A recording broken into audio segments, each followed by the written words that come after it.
Good morning and welcome to Leon County Today with Sheriff Walt McNeil. I'm Sean DeKnight, and Sheriff, our topic today is really on some groundbreaking research being done right here at the Leon County Sheriff's Office. This is a study that you commissioned on de-escalation. Talk to us about why this was important for you. Well, Sean, our profession, for as many years as I've been in law enforcement, 45 years or more, we have measured so many things in terms of what we do. It's always from a negative perspective. That is, we look at the crimes that were committed, who were the victims, and that sort of thing. And there's a lot of criticism tossed our way with respect to how we're abusing citizens across the country. Right. And I started looking at that and talked to some of our staff, and we said there's a better way of actually capturing the information about the jobs that our deputies do out there in this community. And so we commissioned this research to be done to try to figure out how we message that back to our community, because we just intuitively, we know that our deputies do a tremendous job in our community, but there's got to be a way of capturing that information and then relating that information back to our community so they can see a holistic aspect of what law enforcement does in our community. And so I'm really excited about the research we've done, and I hope it becomes something not only we use, but perhaps other law enforcement agencies across the country will also utilize. Yeah, I'm starting to hear buzzes out there about it already. You know, when we talk about de-escalation and that contact with citizens as relates to law enforcement, I'll tell you, I do with a FDLE, their executive leadership class, I do this exercise where I show a collage of photos and say, do you recognize any of these first responders? And people are like, no. And I'm like, well, what about these? What do you recognize any of these pictures? The second picture is it's the George Floyd incident. It's all of those. And everybody's like, oh yeah, that's that, that's that. And then I go back to the first slide and I said, well, these are your heroes. These are the ones who ran into the school shooting and saved and so it's very apparent to me why perceptions are the way that they are, because people don't have that holistic view. Absolutely, Sean. And not only that, and we are a part of media, but the media never captures that component of it. It only focuses on, in fact, our deputies can do some marvelous things all day long. Yes. And very few media outlets will capture that and then convey that information back to our community. So that's why I said when I first got elected 8 years ago, one of the things we have to do in law enforcement is tell our own story. Yes. We can't depend on other people to tell it, particularly with the nuances that we have as it relates to the job. Well, we're going to delve into this topic today. Like you said, we have done the research. One of our researchers is here today to break down those numbers for us. So we want to make sure we'll all stick around. Coming up after the break, it's an unprecedented look at use of force within the Leon County Sheriff's Office. Stay with us. Hi, I'm Deputy Cook with the Leon County Sheriff's Office School Resource Unit with your Crime Tip Tuesday. When shopping online, use secure websites for purchases. Make sure to look for the icon of a locked padlock in the search bar next to HTTPS in the URL or web address. Beware of online bargains from companies you are not familiar with. If it sounds too good to be true, it probably is. Protect your packages from porch pirates. Consider curbside pickup or be readily available to get your package when it arrives. Lastly, be sure to be wary of emails and clicking links inside the email. And that's your Crime Tip. Have a great day. Start your new career as a corrections officer at one of the state's most innovative agencies, the Leon County Sheriff's Office. When I left the academy, my training never stopped. Work with state-of-the-art technology. You can make a lot of money at a very young age. Starting pay is $50,000 a year with amazing benefits. Firearms, taser, driving training. A better work-life balance with more time off. They're going to sponsor you through the academy and pay you while you're there. Join the family. Apply today at leoncountyso.com. An email from the post office? How do they even know my email address? They don't. This is a bogus email sent by scammers that looks like it is coming from the Postal Service, or even the Postmaster General himself. The email contains fraudulent information about an attempted or intercepted package delivery, and provides a link to click on to find out when delivery is expected. But that click can activate a virus, which can steal personal information such as usernames, passwords, or financial account numbers stored on the computer or mobile devices. Here are some telltale signs that an email is bogus. It contains poor grammar or spelling errors. It states that immediate action must be taken or there'll be dire consequences. It requests personal information under the guise of reconfirming information. The Postal Service does not notify customers about package delivery attempts by email. If you receive such a message, don't open it. Instead, forward it to spam@uspis.gov, and then delete the email. In today's society, kindness can sometimes feel hard to find.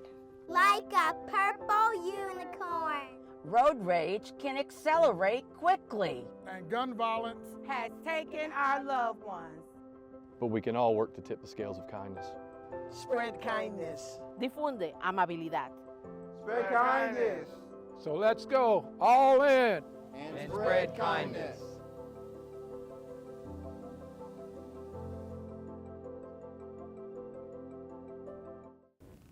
Welcome back. LCSO Rapid Division is in uncharted territory with a new report. Joining us now is Sergeant James Pittman. Sergeant Pittman, tell us about your career at the Leon County Sheriff's Office thus far. Sure. I started at the Sheriff's Office much like any law enforcement officer does at the Leon County Sheriff's Office. Applied and got the job and started in the Uniform Patrol Division, driving the car, answering the calls for service, everything from robberies to noise complaints, just like we do. From there, I went into the traffic unit, sort of the special operations planning stuff, specific like critical incident planning, and one thing led to another to eventually join the Rapid team. I think the Rapid team started in 2023, early 2023, something like that. Rapid. What does Rapid stand for? What is that all about? Yeah, sure. So as you know, Rapid is sort of a new thing in our agency and kind of in the law enforcement profession in general. Rapid stands for Research, Analysis, Planning, and Innovation Division. And what it does is basically scans the environment, conducts its own research, analyzes data that we have internally and externally, trying to lean into that evidence-based policing and look at what's on the horizons for new technology, ways that we can be innovative as a sheriff's office.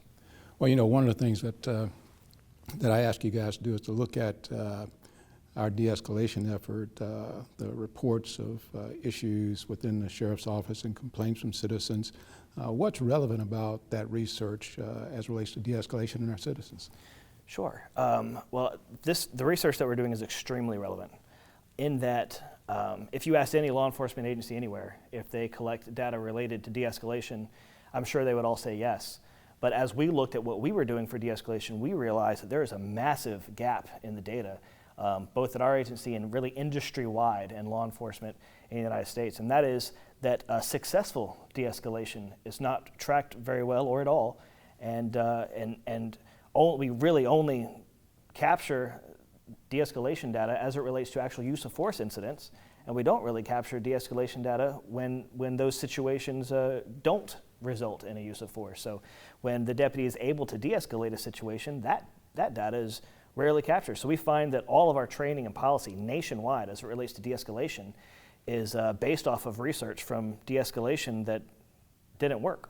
So are you saying then that there's no research out there that you've been able to find that looks like anything that we're doing? Is that? There are many studies as it relates to de-escalation here and there. Nothing on the level that we're doing here at the Leon County Sheriff's Office, nothing to the scope that we're doing here at the Leon County Sheriff's Office. Well, talk about that for a minute. How did you go about conducting the research that makes it different than others are doing it? Well, one thing to know about law enforcement is that we do a lot of reporting, as you know. And we report things that matter to our community, like crime reporting and use of force reporting and stuff like that. But we don't document every single thing that we do every single day.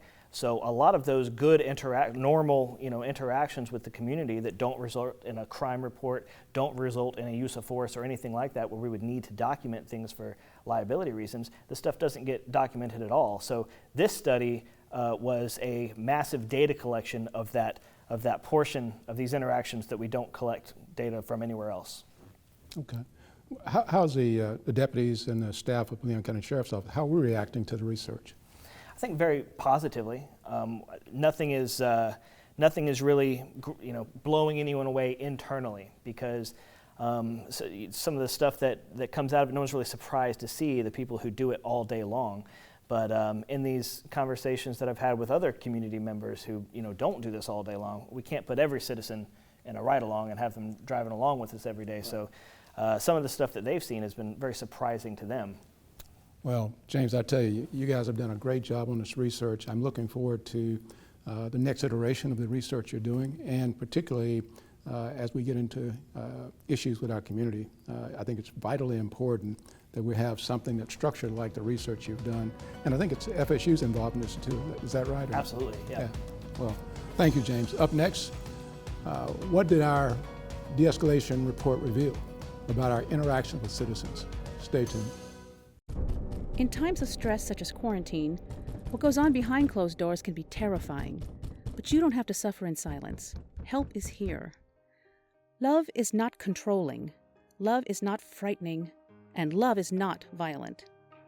Love is respect. If you need assistance or just want to talk, we are here. In Florida, call the Domestic Abuse Hotline at 800-500-1119 to speak to someone in your area. Or for more information, email the Domestic Violence Coordinating Council at dvcctally@gmail.com.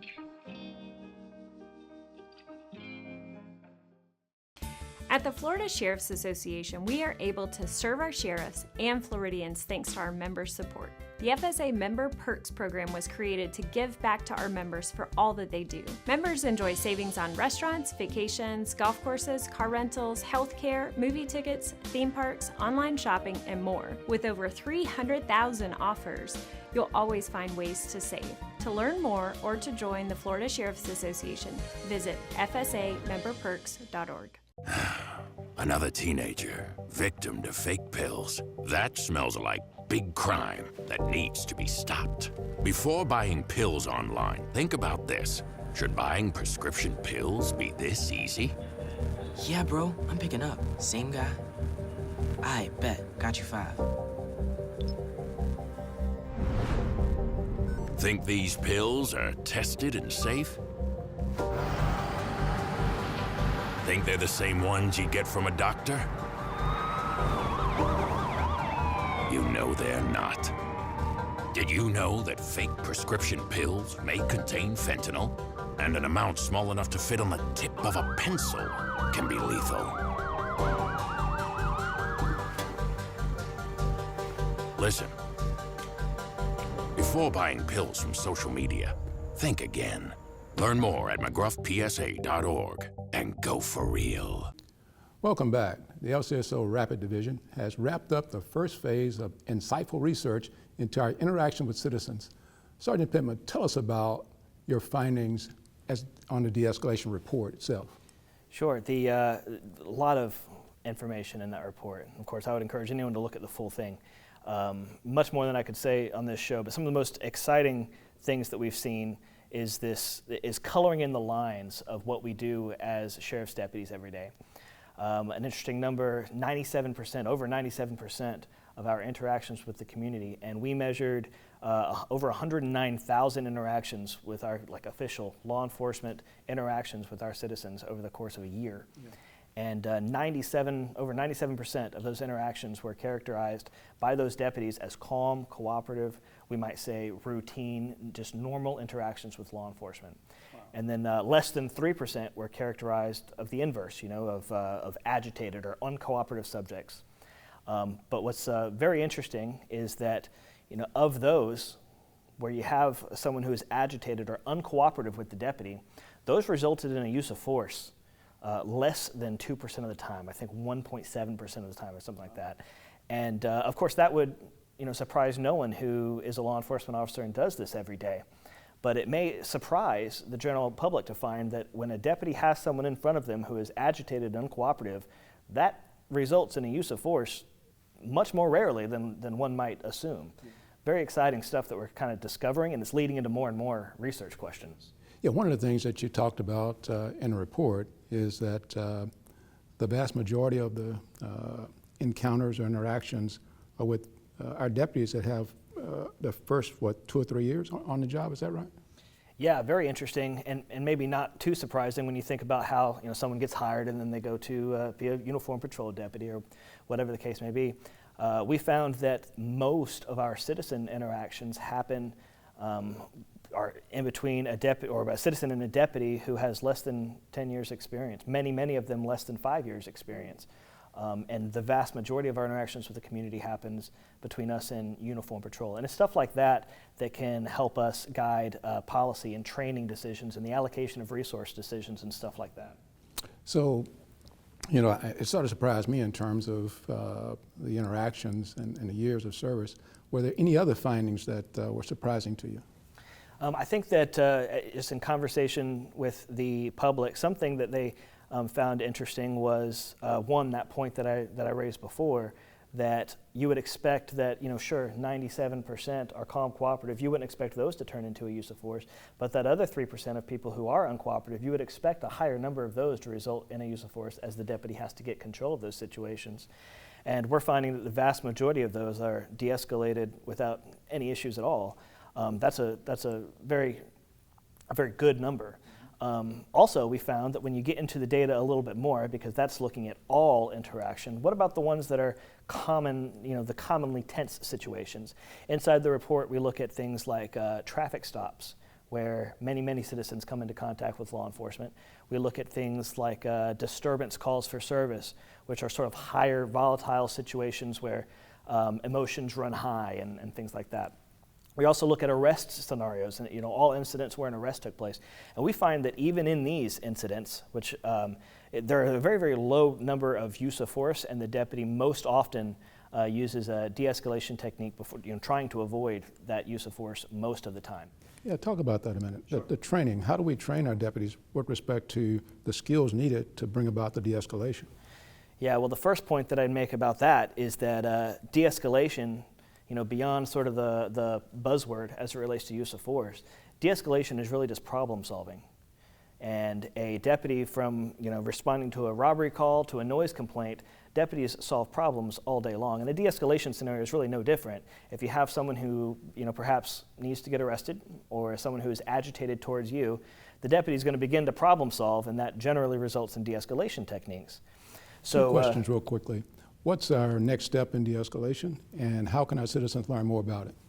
Yeah, so our de-escalation study is moving on to even more, a deeper dive into the data to look at all these situations much more closely, and to answer sort of the questions that have come up as we have been studying. But this report, the one that we have just released, is available on our website, and I sure would encourage anyone who's interested in this topic to take a look at it. Thank you, Sergeant. Up next in our Deputy on Duty, meet the team behind LCSO Wellness Unit. Stay tuned. When it comes to vaping, the truth can get clouded. So let's make it clear. Vaping is not safe for kids, teens, or young adults. It's just not. Because vaping can put microscopic particles into your lungs. And dangerous things like metals and volatile organic compounds into your body. And nicotine, the same highly addictive substance found in regular cigarettes. Nicotine can harm a person's brain development through their mid-20s. Affecting learning, memory, attention, and impulse control, and priming the brain for other addictions. Vaping products also come in kid-friendly flavors that can make them appealing to youth. And many kids also use other drugs, like marijuana, in vaping devices. With appealing flavors, high nicotine levels, and lots of promotion on social media, many kids think vaping is harmless, but it's not. So talk to your kids about the risks of vaping, because when you talk, they hear you.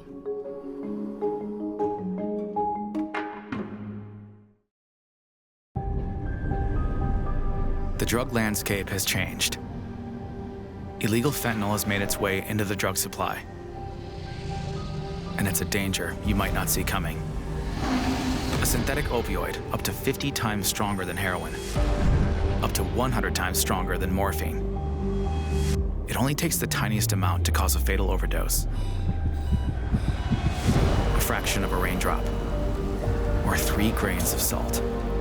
Your drugs don't come with an ingredients list.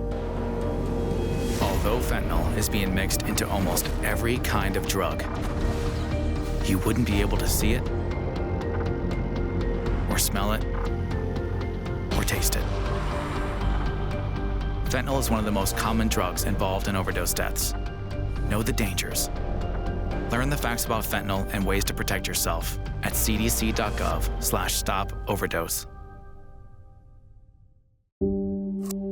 A 19-second conversation with a stranger online can put your child in danger of being exploited or abused. Talking to kids about online safety can protect us for a lifetime. Don't wait. Talk to us today.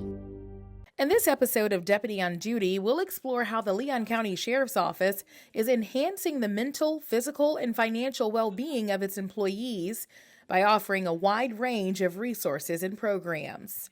My name is Nicole Trollstrup. I am the Wellness Coordinator for the Leon County Sheriff's Office.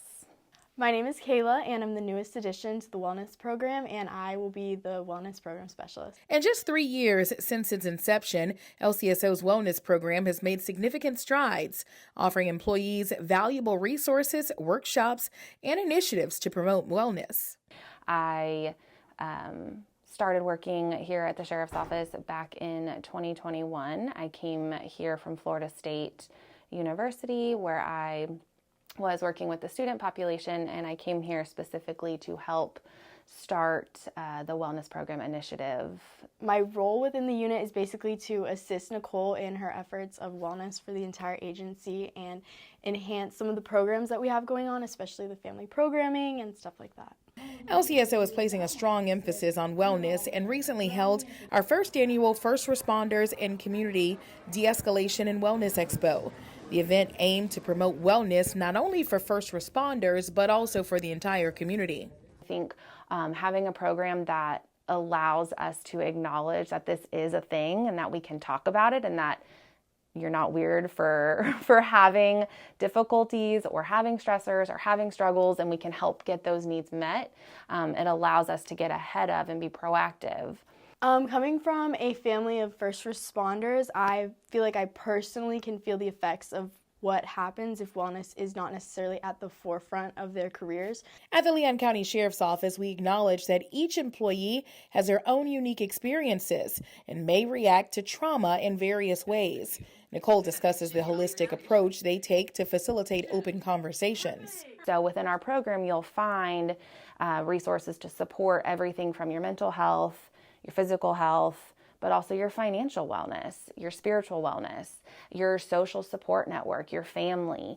Promoting wellness specifically for first responders is a people-centered profession that flourishes due to the significance of human interactions. My favorite part about my day and the part of my day that brings me the most fulfillment is the individual conversations that I get to have with people. So frequently we have people that have a need that maybe they haven't identified that they even have that need, but they'll stop by and we'll get to talking and I'll be able to share a particular resource. Nicole and Kayla have discovered their passion in making a positive impact in our community while helping to lessen the stigma surrounding mental wellness in the law enforcement field. As a daughter of a first responder, seeing the detrimental effects that can come if mental health is not focused on is something that my family and I started this nonprofit for, to really make that difference in such an emerging field where mental health is not really talked about at all, as Nicole was mentioning. So that's kind of my why I'm here in this role. Like, I really want to take my personal experiences and be able to make a difference for the agency in any way that I can. The opportunity to develop this program was presented, and I thought that my skill set would be a good fit for kind of helping develop the pieces.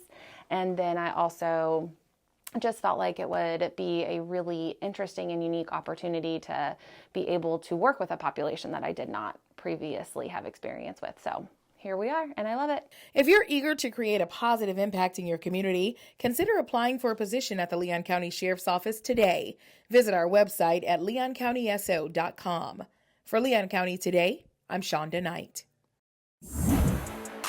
Start your new career as a corrections officer at one of the state's most innovative agencies, the Leon County Sheriff's Office. When I left the academy, my training never stopped. Work with state-of-the-art technology. You can make a lot of money at a very young age. Starting pay is $50,000 a year with amazing benefits. Firearms, taser, driving training. A better work-life balance with more time off. They're going to sponsor you through the academy and pay you while you're there. Join the family. Apply today at leoncountyso.com. Download the Leon County Sheriff's Office mobile app right now. Our mobile app makes it easier than ever to report a crime and get important safety alerts. You can also see who's been booked at the Leon County Detention Facility and follow reported crimes in your neighborhood. all in one convenient location in the palm of your hands. Download LCSO Connect right now. It's free in the Apple App Store and Google Play by searching LCSO Connect.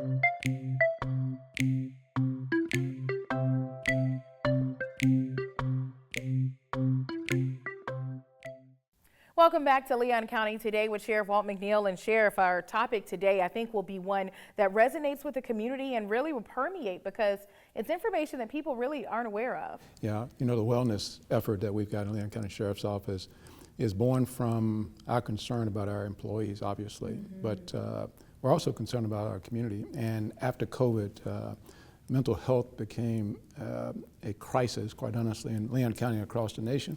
And we've got some catching up to do, I think, in our community, and we're trying to do that in the Leon County Sheriff's Office to make sure that when we hire people and bring them in, the first thing we want to talk to them about, obviously, is their credentials and do they qualify.